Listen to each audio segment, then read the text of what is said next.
So in 50 years, I think the world will, in terms of technology, really change, and really this concept I call proximity of tech, which is how close the technology is to your body.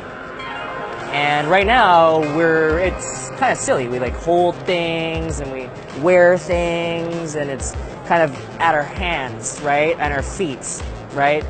And we might put it on, over our faces, but the whole point is just getting it into our eyeballs, into our ears, into our stomachs. Ingestibles are already a thing.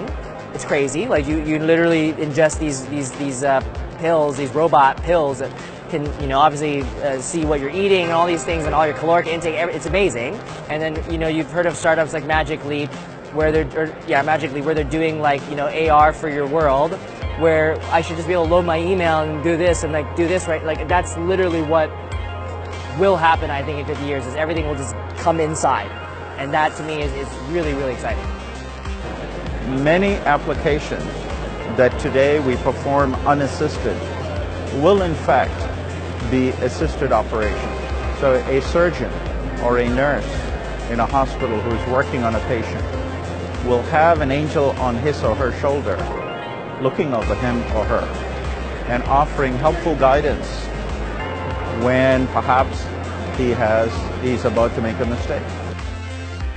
Should I contact the ground station?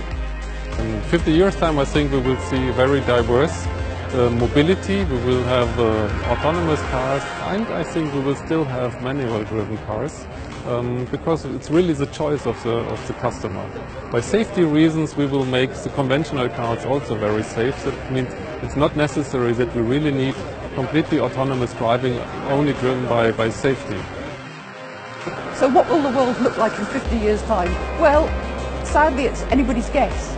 So there are projections where the world is fantastic, we've got rid of poverty, we're all living in some kind of harmonious situation, we've all got technology at our fingertips. And there are other projections where the development of technology might lead to things like really wide-scale unemployment, and it might lead to people really being hooked into their machines. We could, I think, reach a much better world where people are living a more human life, in fact, as a response to this technology.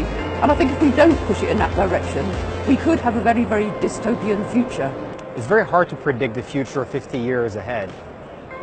What I'm sure about, though, is that it will never be an artificial intelligence, a super intelligence that just takes over humans, but rather is going to be perhaps brain-machine interfaces that enables us as humans to combine our horizontal intelligence with the vertical execution capabilities of artificial intelligence. Because the combination of the two is far better than either of them alone. What do I think the world will look like in 50 years' time? I hope I'm going to be around.